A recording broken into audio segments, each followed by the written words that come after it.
Hello everyone, আসসালামু আলাইকুম। Welcome to back my channel. মাত্র 1 কাপ আটা দিয়ে 20টি রুটি তৈরি করব, সেই রেসিপি আপনাদের মাঝে শেয়ার করছি। মেজারমেন্ট কাপের 1 কাপ আটা নিচ্ছি, স্বাদ মতন লবণ। মেজারমেন্ট কাপের হাফ কাপ পানি দিয়ে আটা মেখে নেব, অর্থাৎ যা আটা তার হাফ পরিমাণ পানি দিয়ে আটা মেখে নিতে হবে। এতে করে সুন্দরভাবে পারফেক্টভাবে আটা মাখা হয়ে যাবে। 10 মিনিটের জন্য রেস্টে রাখছি। 10 মিনিট পর আবারও একটু ভালো করে এভাবে করে টেনে টুনে আটা মেখে নেব। 2 ভাগে ভাগ করে আবারও 7 মিনিটের জন্য রেস্টে রাখবো। এতে করে রুটি বেলার সময় সুন্দরভাবে বেলা হয়ে যাবে। আমি একটা লেচি থেকে 10টা করে লেচি বের করে নেব একটা রুটি তৈরি করে। এভাবে করে বেলে আমি এমন একটা গ্লাসের সাহায্যে 10টা রুটি সাইজ বের করে নিচ্ছি। এখানে 7টা হয়েছে।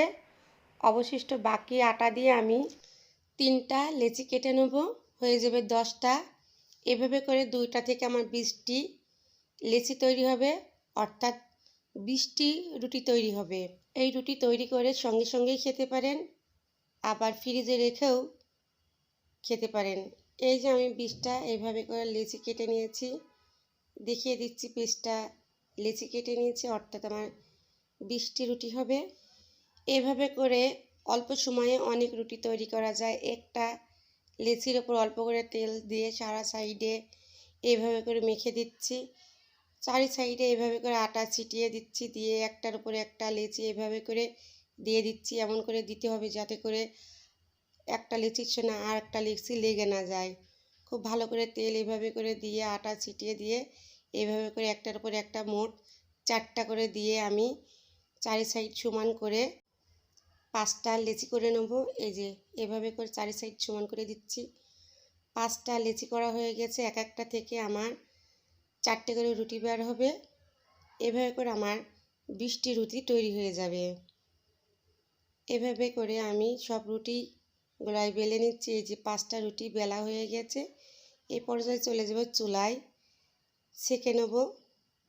সঙ্গে সঙ্গে খেতে চাইলে একটু ভালো করে কড়া করে সেঁকে নিতে হবে, আর যদি ফ্রিজে রাখতে চান তাহলে একটু হালকা করে সেঁকে নেবেন। এভাবে করে সব রুটিগুলাই সেঁকে নেব। দেখতেই পাচ্ছেন উপর থেকে ফুলে উঠছে। ফুলা ওঠা মানেই ভিতর থেকে সব লেয়ারগুলো খুলে খুলে যাচ্ছে। এই যে দেখতেই পাচ্ছেন কত সুন্দর ফুলছে। আমার 5টা রুটি সেঁকা হয়ে গিয়েছে। এ পর্যায়ে একটু ঠান্ডা করে আমি একটা রুটি এভাবে করে খুলে নেব। চারি সাইড থেকে এভাবে করে খুলে নেব, মাঝখান থেকে একাই খুলে যাবে। অনেক সুন্দর হয়েছে, খেতেও দারুণ, কাগজের মতন পাতলা হয়েছে। দেখতে পাচ্ছেন কত দারুণ পাতলা হয়েছে। একটা রুটিও ছিঁড়িনি, তবে খোলার সময় একটু খেয়াল রাখতে হবে, আস্তে আস্তে খুলতে হবে। দেখতেই পাচ্ছেন আমার 20টি রুটি হয়েছে, একটা রুটিও ছিঁড়িনি। কত দারুণ পাতলা হয়েছে দেখতেই পাচ্ছেন, খুবই দারুণ হয়েছে। এভাবে করে আপনারা বাসায় পাতলা রুটি তৈরি করে নিতে